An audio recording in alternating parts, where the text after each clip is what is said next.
Hello everybody, welcome again to our channel. The video today is to talk about the simulator, a function that is here in this red bottom of the prediction profiler. So, before starting talking about this specific tool, we have to set up things here.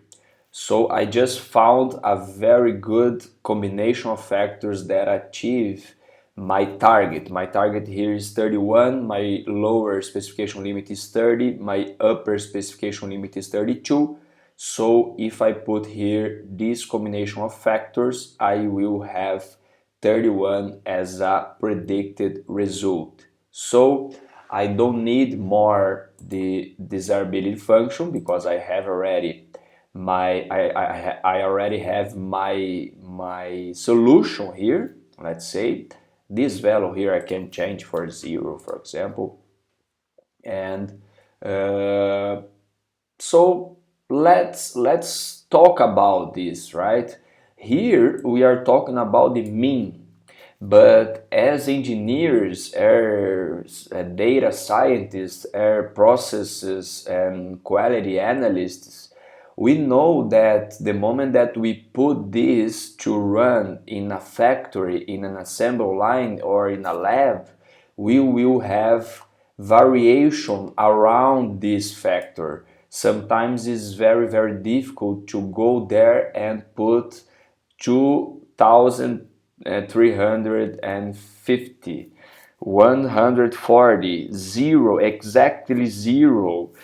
Sometimes things can vary, so let's simulate this. Okay, this is the function of the simulator tool here. We are gonna add random variation around those combinations of factors that we have as the best one, as the optimized one. The moment that I turn it on here, the simulator function, I have this graph here where we have the upper and lower specification limits.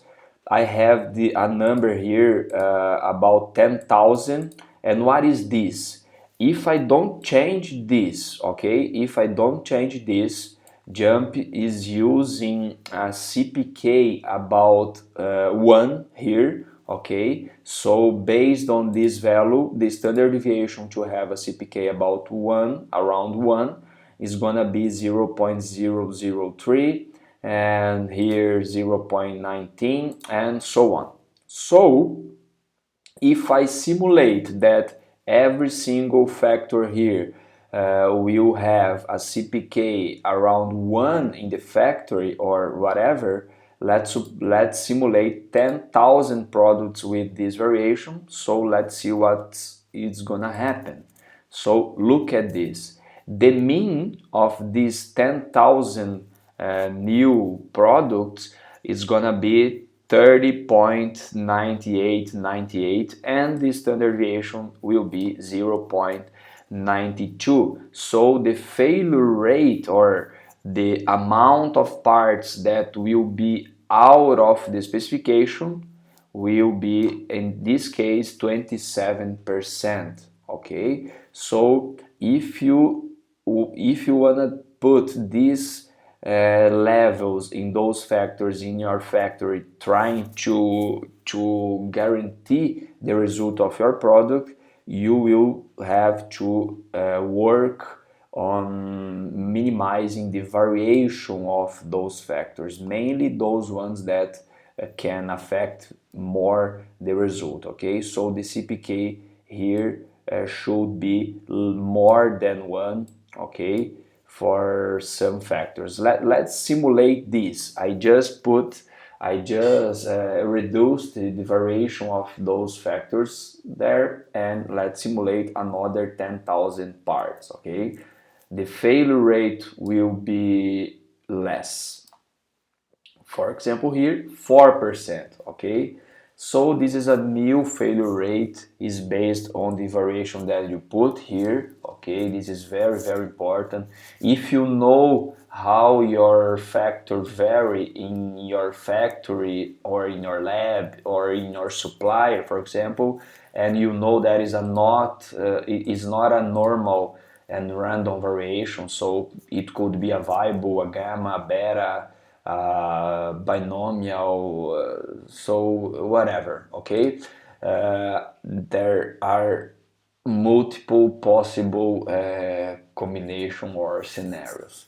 Another thing that you can add here, let's suppose that to measure this y you have some variation in your measurement system, you can add some random noise here in your result. Okay, let's suppose that you understand that you know that your measurement system can vary, for example, 0.2 here in your y, so you can add this variation and this failure rate will change. Okay, you can even change the number of runs, and you can make a table about those 10,000 data simulated, and here you will have 10,000 data varying within those variations that you simulated. Okay, and here you have a column with zeros and ones. The one is they are good parts, and zero they are bad parts. So here we can see that we have